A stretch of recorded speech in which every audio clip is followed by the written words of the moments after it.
Shut up, and don't say a word. The voice, high-pitched and sharp as a shard of glass, sliced through the tomb-like silence of the corporate parking garage. Jonathan Miller, the 52-year-old CEO of Miller Industries, froze, his hand hovering over the door handle of his black BMW. The command, impossibly, had come from inside his own car. He squinted, his eyes adjusting to the dim, cavernous interior, and a small, spectral figure slowly resolved itself in the back seat. A little black girl, no older than 7, was huddled low, her eyes wide with a fear so profound it was almost palpable. "They're listening," she whispered, her voice a ghost of a sound. She pointed a small, trembling finger towards the gleaming, monolithic tower of his corporate headquarters behind him. "Your partner, and his blonde wife. They said you'd be here now." Jonathan's mind, a finely tuned instrument of commerce and strategy, struggled to process the sheer surreality of the moment. He was a man who had built a $200 million technology company from the ground up. He was a man who commanded boardrooms, who negotiated multi-million-dollar deals, who lived in a world of predictable, quantifiable risk. He was not a man who found strange, whispering children in the back of his car. He had trusted his partner, Marcus Williams, for 15 years, a bond forged in the crucible of shared ambition and relentless hard work. He had trusted his executive assistant, Diana Foster, for a decade, her loyalty a given, her competence a bedrock of his professional life. "How did you get into my car?" he asked, his voice a low, controlled whisper. He slid into the driver's seat, his movements slow, deliberate, careful not to startle the terrified child. "The cleaning lady," she replied, her words coming in a rush. "She left the door unlocked when she was done. I saw them upstairs. In your office I heard them talking about you. I was scared, so I hid." Her eyes, large and dark, and her small, smudged face, sparkled with a sharp, assessing intelligence that was utterly at odds with her ragged clothes. "They said that tomorrow you won't be the owner of anything anymore." A shard of ice seemed to pierce Jonathan's heart. Tomorrow was the day of the meeting with the Japanese investors, a $400 million merger, a deal that Marcus and Diana had been meticulously, obsessively, orchestrating for the past 6 months. "What else?" he asked, his voice still quiet, preternaturally calm. He pretended to fiddle with his phone, his eyes flicking up to the illuminated windows of his own office on the 10th floor. "The blonde woman," the girl continued, her voice dropping even lower. "She laughed. She said you're very stupid, and that you're going to sign some papers tomorrow without reading them properly. She said that the day after tomorrow, you'll have to look for another job." The little girl seemed to shrink. "Into the shadows of the back seat," they said. "Other nasty things about you. But my grandmother always told me that good children don't repeat bad words." A strange, unfamiliar cocktail of emotions surged through him, a white-hot rage, pure and clean in its intensity, but underneath it, something else. Something that felt surprisingly, disconcertingly, like pride. This child, this complete stranger, had risked her own safety to warn him of a betrayal. "What's your name?" "Jasmine. And you're Jonathan Miller. I heard them say your name 1,000 times. She hesitated, her small hands twisting in her lap. Are you going to turn me in to the police now?" For the first time in weeks, a genuine, unforced smile touched Jonathan's lips. "No, Jasmine. In fact, I think you may have just saved everything I've ever built." Through the rearview mirror, he saw the lights in his office on the 10th floor blink out, one by one. They were coming down, Marcus and Diana, his partner and his assistant, his 2 most trusted confidants. They were coming down, confident in their victory, secure in the knowledge that tomorrow, their long and patient game of betrayal would finally reach its triumphant conclusion. They had no idea that a millionaire CEO had just found the most unlikely, the most unexpected, the most powerful ally imaginable, and Jasmine, in her innocence, had just given him a gift far more valuable than any $400 million merger. She had given him time to think, time to plan, time to prepare for war. As he started the car and pulled silently out of the parking garage, his mind was already a whirlwind of strategy and counter-strategy. But one question, a small, insistent whisper, echoed in the back of his mind. Why? Why would a 7-year-old child risk everything to save a man she didn't even know? The answer, he suspected, would change not only the course of his impending revenge, but his entire understanding of the world. The players had been set, the board was in motion, but the game had just been irrevocably and beautifully upended. He drove through the quiet, rain-slicked streets of the city, his mind a feverish hive of activity, The child's words were pieces of a puzzle, a dark and ugly puzzle, that were finally, terrifyingly, beginning to fit together. In the back seat, Jasmine remained preternaturally still, her small form a silent, watchful presence, her eyes fixed on the rearview mirrors as if she expected them to be followed. "Did they say anything else?" Jonathan asked, his voice low, his eyes on the road. "The blonde woman," Jasmine said, her small voice laced with a child's pure, unadulterated disgust. "She said you trust them like an obedient little dog, and that tomorrow you'll find out that even little dogs will eventually turn on their owners." The casual, vicious cruelty of the metaphor hit Jonathan with the force of a physical blow. 15 years. 15 years of a partnership that he had thought was built on a foundation of mutual respect and shared ambition. 10 years of absolute, unquestioning trust in Diana, a woman he had considered not just an employee, but a friend. And this is how they saw him. A foolish, obedient pet, to be discarded once it had served its purpose. "Where do you live, Jasmine?" "Nowhere, really," she replied, with a small, heartbreaking shrug. "Sometimes at the shelter, sometimes on the street, it depends on if there's a bed or if the bigger boys aren't being too mean." He stopped at a red light and turned to look at her, truly look at her for the first time. She was so small, so fragile, a tiny boat adrift on the vast, merciless ocean of the city. "Why did you tell me?" he asked, his voice raw with an emotion he couldn't name. "You don't know me, you could have been caught, you could have gotten into serious trouble." Her eyes, large and dark, flashed with a wisdom that was ancient. A wisdom that had been forged in the crucible of a life he could barely imagine. "Because I know what it's like," she said, her voice firm, unwavering. "When people look at you, but they don't see you. When they think you're invisible, they were talking about you like you were stupid, like you were nothing." She lifted her small chin, a gesture of pure, unadulterated defiance. "My grandma always told me, when you see someone getting stepped on, and you have the power to help, you help. Because the next time, the person getting stepped on might be you." The light turned green. But Jonathan remained motionless for a long, silent moment, the city's symphony of horns and sirens fading into a distant hum. He had just received a profound lesson in humanity, in decency, in courage, from a 7-year-old child who had nothing, and who had, in a single, selfless act, just given him everything. 20 minutes later they were sitting in the brightly lit, sterile emptiness of a 24-hour diner. Jasmine was devouring a hamburger with a fierce, single-minded intensity, while Jonathan pretended to sip at a cup of lukewarm coffee. His phone buzzed on the table. A text from Marcus. "Ready for the big day, my friend. The Japanese are going to love our proposal. You're going to retire a very, very rich man."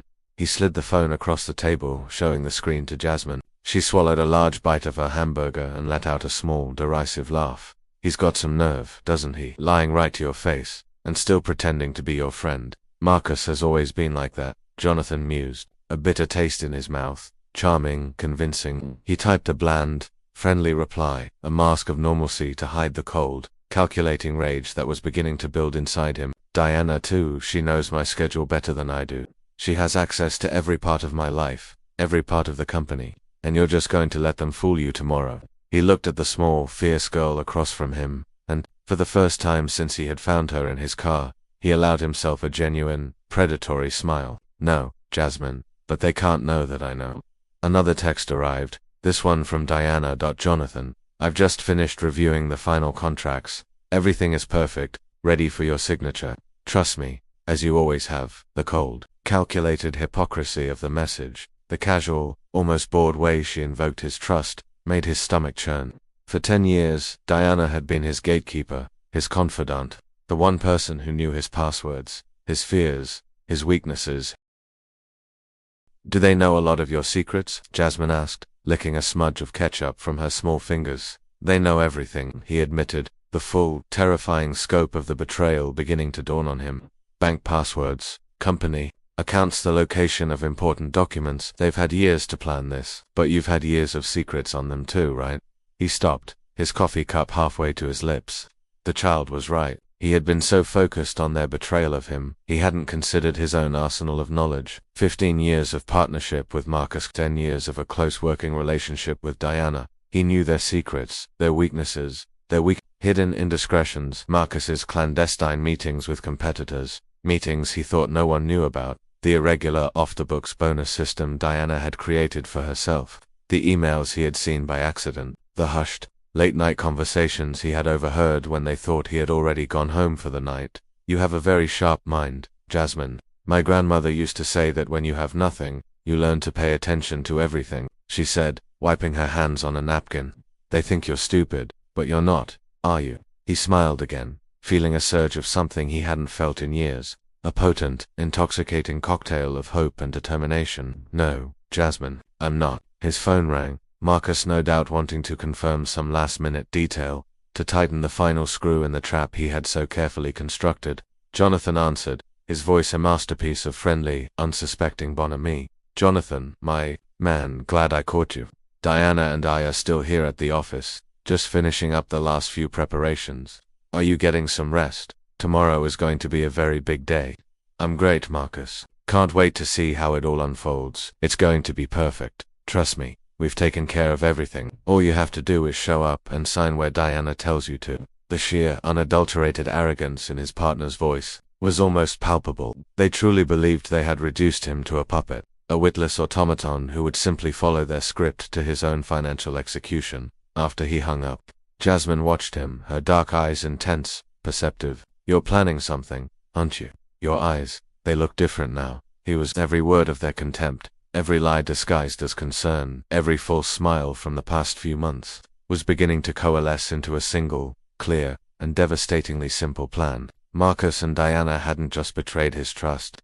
They had made a fatal, amateurish mistake. They had completely and utterly underestimated his ability to fight back. They had mistaken his kindness for weakness. They had mistaken his trust for stupidity, and while they were prematurely celebrating their victory, he was about to turn their own arrogance into the very weapon that would destroy them.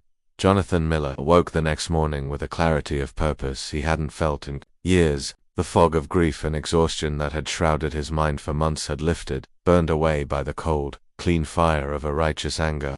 Jasmine was asleep on the plush sofa in his living room, a small, still figure wrapped in a cashmere blanket he had found in the back of his closet. He stood for a moment, watching the slow, even rise and fall of her chest, marveling at the sheer, improbable randomness of the universe. A 7-year-old homeless girl had, in the space of a single night, completely altered the course of his life. His phone vibrated on the kitchen counter, a text from Diana. The timestamp read 6:15 a.m. Good morning, boss. Just wanted to let you know I've been at the office since 5, getting everything ready for the big day. The Japanese investors will be arriving at 2 p.m. Don't you worry about a thing, you just need to trust me, and sign where I tell you to. As always, he smiled, a bitter, mirthless twisting of his lips. The same Diana who had been working tirelessly to ensure his financial ruin was now, in the final act of their long and elaborate play, positioning herself as his devoted, indispensable protector. You're planning something, a small voice said from the living room. Jasmine was awake, sitting up on the sofa, her dark eyes sharp and perceptive. Your eyes look different, like the way my grandmother's used to look, right before she found out someone was lying to her. I need your help, Jasmine, he said, his voice low, serious. Do you think you could go back there today? Do you think you could listen to more of their conversations? The girl sat up straighter, her expression suddenly grave. That could be dangerous, I know. Which is why I'm going to hire someone to protect you. The plan had come to him during the long, sleepless hours of the night. A strategy of such beautiful, vicious simplicity that he was surprised he hadn't thought of it sooner. He knew a man, a private investigator named Gabriel Torres. He was a former cop, a man who had once worked for Miller Industries, vetting high-level clients, until Marcus and Diana had terminated his contract the previous year, citing budget cuts. Now, Jonathan understood the real reason for his dismissal. Gabriel Torres was too smart. He asked too many inconvenient questions. He answered on the second ring, his voice a familiar, gravelly baritone. Jonathan Miller, now that's a surprise. I thought you'd forgotten all about me. The irony was not lost on him. Gabriel, I need you to know, your dismissal, it wasn't my decision. A long silent pause on the other end of the line, then, a low, dry laugh. I figured as much. Marcus never did like having an investigator around who asked too many questions. What do you need, Jonathan? 2 hours later, Gabriel Torres was sitting in Jonathan's sun-drenched kitchen, looking at Jasmine with an expression of mingled admiration and concern. He was a man in his mid-40s, with the weary, cynical eyes of a man who had seen too much of the world's ugliness. So let me get this straight, he said. shaking his head in disbelief. This little detective here, she uncovered a $200 million corporate conspiracy just by hiding in the back of your car. He looked at Jasmine, a flicker of a smile touching his lips. You've got a natural talent for this, kid. My grandmother always said that when you have nothing, you learn to listen to everything, she replied, taking a large bite of the toast Jonathan had made for her. Gabriel pulled a tablet from his worn leather backpack. Jonathan, while this little girl was out there saving your company, I was doing a little digging of my own. I never did like the way I was fired. His fingers flew across the screen, pulling up a series of spreadsheets and legal documents. The evidence was devastating. Suspicious wire transfers, fake, backdated contracts, a list of high-paying clients that existed only on paper. For the past 2 years, Marcus and Diana had been systematically siphoning money from the company, creating a complex, labyrinthine network of shell corporations and offshore accounts. They've stolen over $5 million. Jonathan Gabriel explained, his voice a low, angry growl. And this merger with the Japanese, it's not about growth, it's about money laundering. They need your signature on those documents to validate a series of retroactive transfers. Once you've signed, they trigger a clause in the contract that removes you from the company, and the whole thing is washed clean. They walk away with your company, and their stolen millions are legitimized. A cold, hard anger rose in his chest. It wasn't just a personal betrayal. It was organized, methodical, long-term corporate crime. They stole from me, he muttered, his voice low, dangerous. From the company I built with my own 2 hands. They used my trust to finance their own corruption. Jasmine leaned forward, her eyes bright with a child's uncomplicated sense of justice. Now it gets interesting.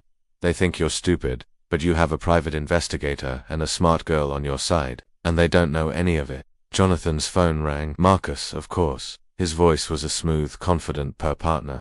Hope you got some sleep. Diana and I have been here since the crack of dawn, finalizing the last few details. The Japanese are going to be very impressed with our organization. I'm sure they will be, Marcus, Jonathan replied, his own voice a masterpiece of calm neutrality. One more thing, Marcus continued, and Jonathan could almost hear the predatory smile in his voice. Diana has suggested that you don't need to worry about reviewing the documents today. They're quite technical, and you've always trusted our expertise, right? Just show up and sign where she tells you to. The sheer, breathtaking arrogance of it was nauseating. They were in the process of stealing $200 million from him, and they still had the audacity to make him feel grateful for their help. After he hung up, Gabriel watched him, his expression grim. You have 2 options, Jonathan. You can call the police right now, and we can try to prove all of this in a court of law, and risk having them walk away on a series of legal technicalities, or I can let them hang themselves. Jonathan finished, a slow, cold smile spreading across his face. I can go to the meeting, but not as the victim they're expecting. I can go as the predator they never, in their wildest dreams, imagined I could be. Jasmine clapped her hands, her eyes shining with excitement, like in the movies. You pretend you're going to sign, but you already know everything. Gabriel smiled, a genuine, appreciative smile this time. Exactly. And while they're busy celebrating their premature victory, you turn them in to the authorities red-handed, with a mountain of irrefutable evidence. His phone vibrated again. A text from Diana. Jonathan, you're the best boss a girl could ever ask for. After today, I'm sure our partnership will last forever. The hypocrisy, the sheer, unadulterated evil of it, made his stomach churn. Diana wasn't just stealing from him. She was reveling in it. She was enjoying the humiliation she had so carefully, so patiently, planned for him. They think I'm a sentimental idiot, Jonathan said, his voice a low, dangerous growl. They think my kindness is a weakness. Gabriel closed his tablet, his eyes as hard as polished stone. Then it's time to show them that kindness, when paired with strategic intelligence, can be a very deadly combination. Jasmine jumped off the sofa, her small face a mask of fierce determination. And I can help. I can hide near the meeting room. I can record everything on your phone. He hesitated. Just for a moment, she was a child. But then he remembered the courage, the raw, unhesitating bravery she had shown in his car the night before. All right, he said finally. But Gabriel stays with you. He keeps an eye on you at all times. Gabriel nodded. It will be my pleasure to watch those to discover that they have been catastrophically and fatally underestimating the wrong people. As they planned the final, intricate details of the counteroffensive, Jonathan felt a thrill, a surge of adrenaline he hadn't felt in years. Marcus and Diana had spent 2 long years building their perfect, elegant trap. They had no idea that, in just a few short hours, their same trap would snap shut on them with a force that would not only destroy their plans, but their entire lives. For 15 years, he had been the good guy, the trusting partner, the understanding boss. Today, they would discover that there is a darker, more dangerous side to kindness, the side that awakens when its patience has finally and irrevocably run out. At 2 p.m. sharp, Jonathan Miller walked into the Miller Industries conference room, his demeanor as calm and unremarkable as if it were just another Tuesday. And Diana were already there, a pair of well-dressed vultures, arranging stacks of documents with the meticulous care of surgeons preparing for a delicate, life-saving operation. Marcus stood, his face split by a beaming, brotherly smile. He pulled him into a hug that was a masterpiece of false affection. Glad you could make it. The Japanese are on their way up, and everything is perfect. Diana approached a leather-bound folder in her hands, her smile a carefully constructed mask of maternal concern. Boss, you just need to sign where. I've marked with the yellow post-it notes. Trust me, as you always have. Her voice was laced with that same condescending assurance, the tone one uses when speaking to a slightly dim-witted child. Of course, Diana, Jonathan replied, his voice a model of easygoing compliance. But first, there's something interesting I discovered last night. Something I thought I should share with you both. The door to the conference room opened, and Gabriel Torres walked in, carrying a large, overflowing box of files. He was flanked by 2 grim-faced men in dark suits, men who had the unmistakable, unyielding aura of federal investigators. Marcus and Diana exchanged a quick, almost imperceptible glance, but their smiles remained firmly in place. Gabriel, Marcus said, his voice tight with a forced nonchalance. I thought you no longer worked for us. I do, Gabriel replied, his voice as dry as desert sand. Only now, I work for the real owner of this company. Jonathan connected his laptop to the room's projector. The screen flickered to life, displaying a series of detailed spreadsheets, bank transfers, dates, amounts, $5,300,000, the amount of money they had embezzled over the past 2 years. Diana's smile finally faltered. Jonathan, what is this? Some kind of joke? A joke. He clicked to the next screen. A series of photographs appeared, Marcus entering and leaving a series of discreet, offshore banks, signed documents, forged contracts. You created 17 shell companies to launder the money you were stealing from me. Marcus stood abruptly, his mask of charm finally shattering. Where did you get this? This information is private. Private. Jonathan let out a soft, mirthless laugh. Marcus, did you really think I built a $200 million company from scratch without learning how to protect my own interests? Diana, ever the professional, tried to regain her composure, but her hands trembled as she clutched her folder. Jonathan, you're misunderstanding. These are legitimate transactions. They have perfectly legal explanations. Gabriel stepped forward and handed an envelope to each of the investigators. In here, he said, his voice a low, satisfied growl, you will find a series of recordings of conversations between Mr. Williams and Miss Foster, in which they plan, in meticulous detail, the fraudulent merger, and in this second envelope he placed it on the table with a soft, final thud. You will find the sworn confessions of the 3 phantom clients you invented. They are all, it seems, quite eager to testify in court. Marcus's face was a mask of crimson, a mixture of pure, unadulterated rage and raw animal panic. You can't prove anything. These are just accusations. Jonathan smiled, a slow, cold, and deeply satisfying smile. Marcus, do you remember Jasmine? Who the hell is Jasmine? The door opened again, and the 7-year-old girl walked in, flanked by a social worker. Her small face was set in a look of fierce, unwavering determination. She walked right up to the conference table. Hi, Mr. Marcus, she said, her voice sweet but firm. Do you remember me? I was hiding under your desk last night, when you were on the phone with Mr. Yamamoto, the part where you said you were going to steal Mr. Jonathan's company. The silence in the room was absolute. Marcus opened and closed his mouth, a fish gasping for air, but no words came out. Diana, in a last desperate gamble, tried to play her final card. A child. Her voice was high-pitched, hysterical. You're going to believe a street kid, over to respected professionals. Gabriel pulled out his phone and pressed play. Diana's own voice, crisp and clear, filled the room. Jonathan is a sentimental idiot. The day after tomorrow, he'll have to look for another job, and we'll have everything. That clown will never know what hit him. Marcus's voice followed, thick with a smug, self-satisfied amusement. 15 years, pretending to be friends with that imbecile. It will be worth every second, just to see the look on his face. When he realizes he's lost everything. Diana collapsed into her chair, her face as white as a sheet. Marcus, in a final, impotent act of rage, slammed his fist on the table. You bastard, he screamed at Jonathan. You set us up.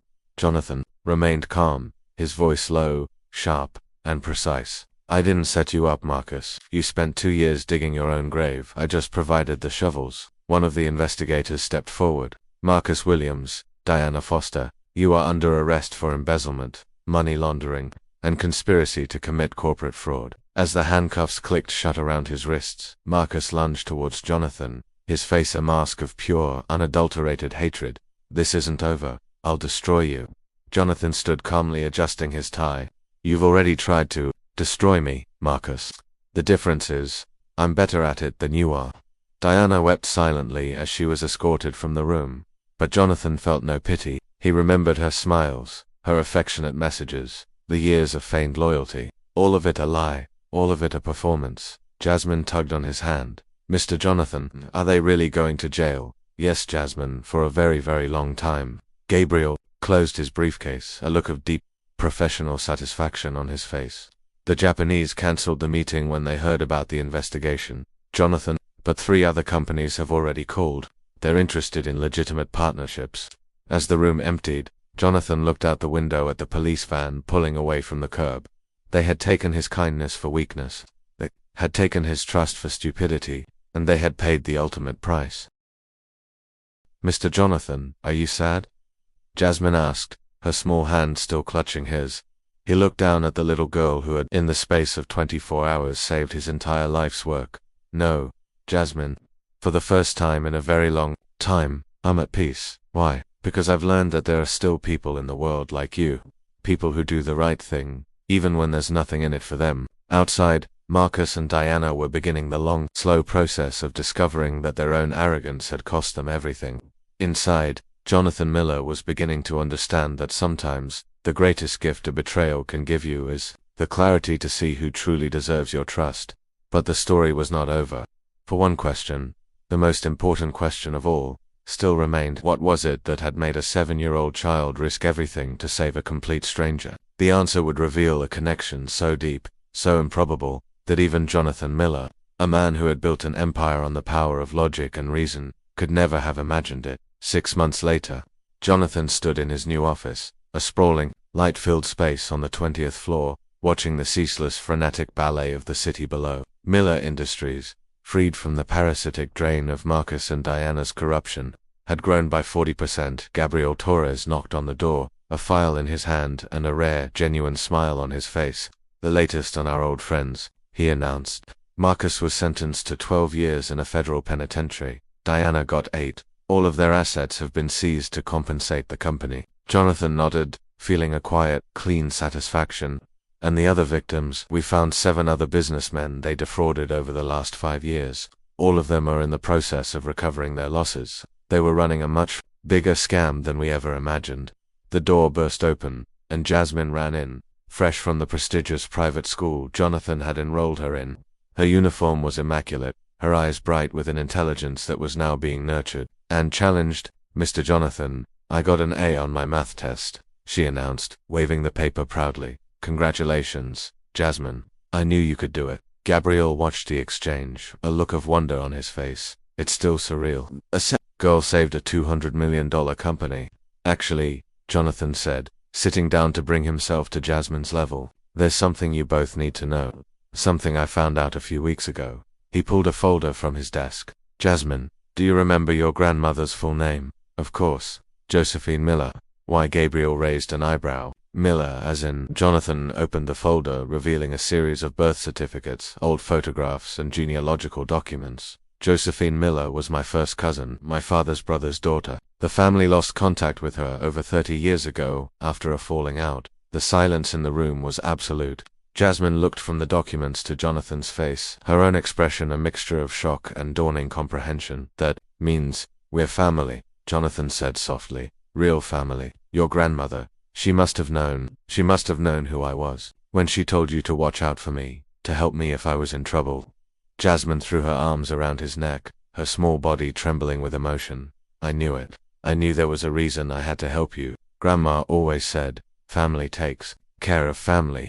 Gabriel, a man not given to sentimentality, cleared his throat, his own eyes suspiciously bright. So, when she warned you about the conspiracy, it was a family protection instinct, Jonathan finished. She didn't consciously know we were related. But something inside her, some deep ancestral connection, recognized me. 3 months later, in the same courthouse where Marcus and Diana had been convicted, a judge smiled as he signed the final adoption papers. Jasmine, now legally Jasmine Miller, stood beside Jonathan, her small hand clutching his. It's not often, the judge remarked, that we see a story that begins with a corporate crime and ends with a family being reunited. Later, at a small, celebratory dinner, Jasmine looked at Jonathan with that same serious intensity he had first seen in the back of his car. Mr. Jonathan, Dad, do you think Grandma knew this was all going to happen? He thought about it for a long moment, about the sheer improbable chain of events that had led them to this moment. I think your grandmother knew a lot, more than we will ever realize, Jasmine, and I think she would be very, very proud of how you saved our family. 5 years later, Miller Industries was one of the largest privately held tech companies in the country. Jonathan had established a charitable foundation, the Josephine Miller Scholarship, which funded the education and housing of over 200 vulnerable children every year. Jasmine, now a poised and articulate 12-year-old, served as the foundation's honorary president, personally mentoring the children who came into the program. Do you know what the best day of my life was? She asked, during the foundation's annual fundraising dinner. What was it? He asked, his heart full. The day I got into your car and decided to trust you, because on that day, I wasn't just saving your company, I was saving our family. He smiled, looking at the remarkable young woman who was his daughter, his partner, his greatest source of pride. Marcus and Diana had tried to steal his company. They had tried to destroy his life's work. But in their greed, in their arrogance, they had inadvertently given him the greatest gift of his life. The chance to discover that family is not just about blood, it's about courage and loyalty and a love that is fierce and protective and unconditional. He had learned that the greatest revenge is not the destruction of those who betray you. It is the construction of something so beautiful, so powerful, so filled with love, that their betrayal becomes nothing more than a forgotten footnote in the story of your success.